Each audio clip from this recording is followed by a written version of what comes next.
नमस्कार दोस्तों, स्वागत है आपका हमारे चैनल एके गाइड में। आज की मुख्य खबरों पर एक नज़र। पीजीआई में नर्सिंग के 1200 पदों पर निकली भर्ती। संजय गांधी पीजीआई में बम्पर भर्ती निकली है। संस्थान में नर्सिंग के 1200 पदों के साथ ही कुल 1397 पदों पर भर्ती होनी है। संस्थान की वेबसाइट पर जल्द ही आवेदन का लिंक जारी किया जाएगा।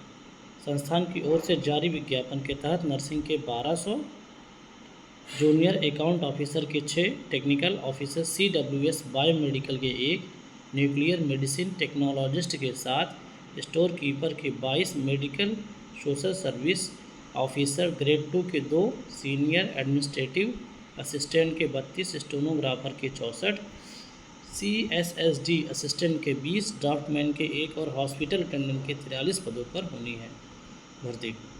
इन पदों पर नियमानुसार आरक्षण लागू होगा। सामान्य और ओबीसी वर्ग के अभ्यर्थियों के लिए जो शुल्क है GST समेत 1180 रुपये रखा गया है और अनुसूचित जाति वर्ग के लोगों के लिए 708 रुपये होगा। कंप्यूटर आधारित होगा टेस्ट। सभी पदों पर भर्ती कंप्यूटर आधारित टेस्ट के सिलेबस पर होगा। इसका सिलेबस पीजीआई की वेबसाइट पर अपलोड कर दिया गया। परीक्षा लखनऊ के साथ ही देश भर के चुनिंदा शहरों में होगी। बैकलॉग के 81 पदों पर भी भर्ती। संजय गांधी पीजीआई में 1397 नियमित पदों के साथ ही बैकलॉग के 81 पदों पर भी भर्ती होनी है। इसके आवेदन भी लिए जाएंगे। इन सभी की परीक्षा एक साथ कराई जाएगी। ये सभी पद OT असिस्टेंट के हैं। जो पेपर होगा इसमें वो अंग्रेजी माध्यम में ही होगा। भर्ती परीक्षा हिंदी माध्यम के अभ्यर्थियों के लिए कठिन साबित हो सकती है। इस बार भी पीजीआई ने भर्ती परीक्षा सिर्फ अंग्रेजी माध्यम में करने की सूचना प्रसारित की है।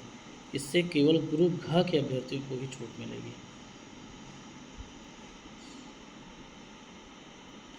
20,000 शिक्षा मित्रों को मूल विद्यालय में वापसी का मौका। शासन ने दी हरी झंडी। बेसिक शिक्षा विभाग जल्द शुरू करेगा इसकी प्रक्रिया।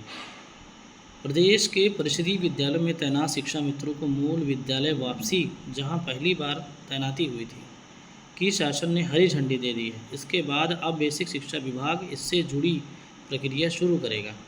शिक्षा मित्रों को उम्मीद है कि शिक्षकों की भांति उन्हें भी गर्मी की छुट्टियों में ही इसका लाभ मिल जाएगा।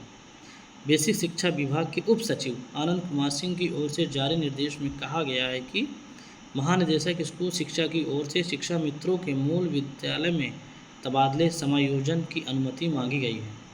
इस क्रम में पहले चरण में शिक्षा मित्रों को उनके मूल विद्यालय में तबादले समायोजन की अनुमति दी जाती है। इससे जुड़ी आवश्यक कार्रवाई तत्काल सुनिश्चित की जाए। शासन के इस निर्देश के बाद बेसिक शिक्षा विभाग जल्द इसकी प्रक्रिया शुरू करेगा। उत्तर प्रदेश प्राथमिक शिक्षा मित्र संघ के प्रदेश महामंत्री सुशील यादव ने कहा कि सरकार ने शिक्षा मित्रों के मूल विद्यालय वापसी संबंधित शासनादेश 3 जनवरी 2025 को जारी किया था। जनवरी में हुआ आदेश, नहीं हुई प्रक्रिया। 3 जनवरी 2025 को ही तत्कालीन प्रमुख सचिव की ओर से शिक्षा मित्रों के मूल विद्यालय वापसी का शासनादेश जारी किया गया था, किंतु उनके तबादले के बाद यह ठंडे बस्ते में चला गया था। 2018 में 70,000 को मिला था मौका। प्रदेश के परिषदीय विद्यालयों में 1,43,000 शिक्षा मित्र तैनात हैं। इस आदेश से लगभग 20 से 25,000 शिक्षक प्रभावित होंगे। उन्हें मूल विद्यालय वापसी का मौका मिलेगा। इसके बाद शादीशुदा महिला शिक्षा मित्रों को उनके ससुराल के पास के विद्यालय जाने का भी मौका दिया जाएगा। PCS प्री 2024 के 86 प्रश्नों पर आपत्तियाँ। आधे से अधिक में आपत्तियाँ। 29 जून से है मुख्य परीक्षा। प्रारंभिक परीक्षा का जारी हो चुका है परिणाम। यूपी लोक सेवा आयोग की ओर से आयोजित PCS प्रारंभिक परीक्षा 2024 में कुल 150 प्रश्न पूछे गए थे। इनमें से 86 प्रश्नों पर अभ्यर्थियों ने आपत्तियाँ दाखिल की हैं। वहीं PCS प्री 24 का परिणाम जारी हो चुका है। इसकी मुख्य परीक्षा 29 जून को है। 29 जून से है। अभ्यर्थियों ने सूचना का अधिकार अधिनियम के तहत आयोग से 5 बिंदुओं पर जवाब मांगा था। अभ्यर्थी ने आयोग से सवाल किया कि उत्तर कुंजी पूर्व की भांति पहले क्यों जारी नहीं की जा रही।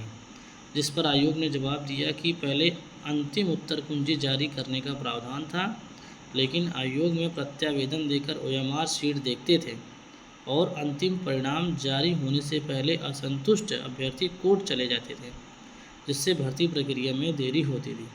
इस कारण आयोग ने 1 अगस्त 2019 को यह निर्णय लिया कि अंतिम उत्तर कुंजी जारी कर आपत्तियां ले ली जाएंगी, लेकिन प्रारंभिक परीक्षा की अंतिम उत्तर कुंजी अंतिम चयन के बाद जारी की जाएगी।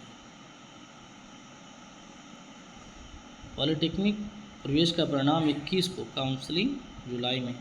उत्तर प्रदेश संयुक्त प्रवेश परीक्षा परिषद की ओर से आयोजित पॉलिटेक्निक संयुक्त प्रवेश परीक्षा शुक्रवार को संपन्न हो गई।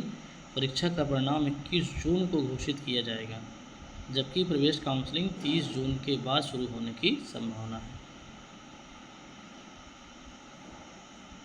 5 जून से शुरू हुई परीक्षा प्रदेश के 171 केंद्रों पर आयोजित की गई थी। कुल 4,25,993 अभ्यर्थियों ने आवेदन किया था, जिनमें से 82% ने फार्मेसी और डिप्लोमा इंजीनियरिंग के कोर्सों के लिए परीक्षा दी।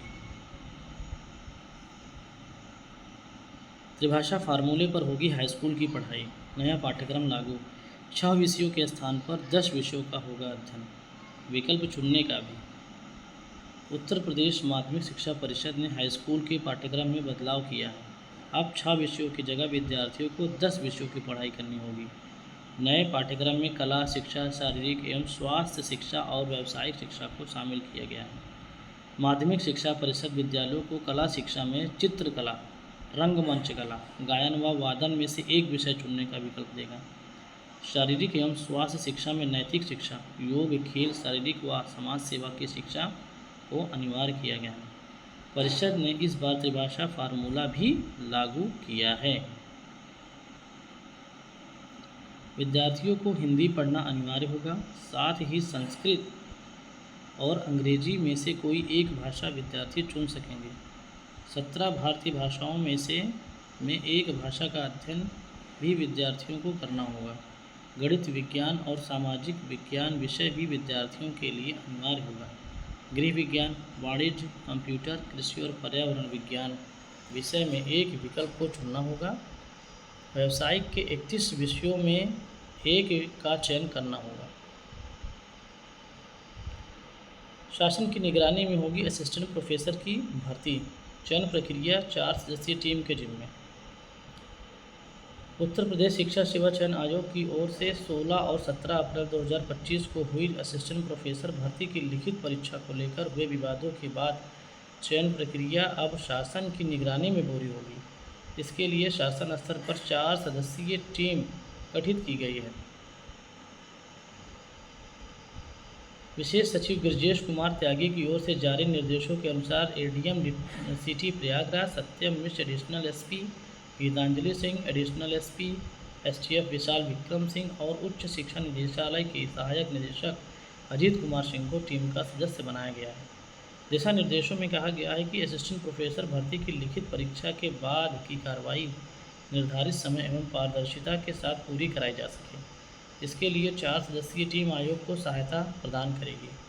प्रदेश के अशासकीय सहायता प्राप्त महाविद्यालयों में 33 विषयों में असिस्टेंट प्रोफेसर के 910 पदों पर भर्ती के लिए लिखित परीक्षा हुई है। इस दौरान पेपर आउट होने के आरोप लगे थे और छात्रों ने आयोग पर धरना प्रदर्शन भी किया था। मामले में एसटीएफ ने कुछ लोगों को गिरफ्तार किया था। हालांकि बाद में यह कहकर उन्हें क्लीन चिट दी गई थी कि उनके पास से नकली पेपर मिला है। परीक्षा के लिए करीब 1 लाख अभ्यर्थियों ने आवेदन किए थे। अपने गठन के बाद आयोग ने पहली बार परीक्षा कराई थी।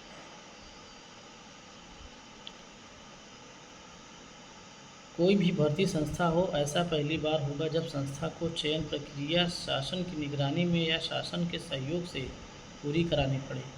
सवाल यह भी उठ रहे हैं कि जब आयोग में अध्यक्ष और सभी 12 सदस्यों समेत सचिव, परीक्षा नियंत्रक और उप सचिवों के पदों पर नियुक्तियां हो चुकी हैं, तो शासन को सहयोग करने की ज़रूरत क्यों पड़ रही है।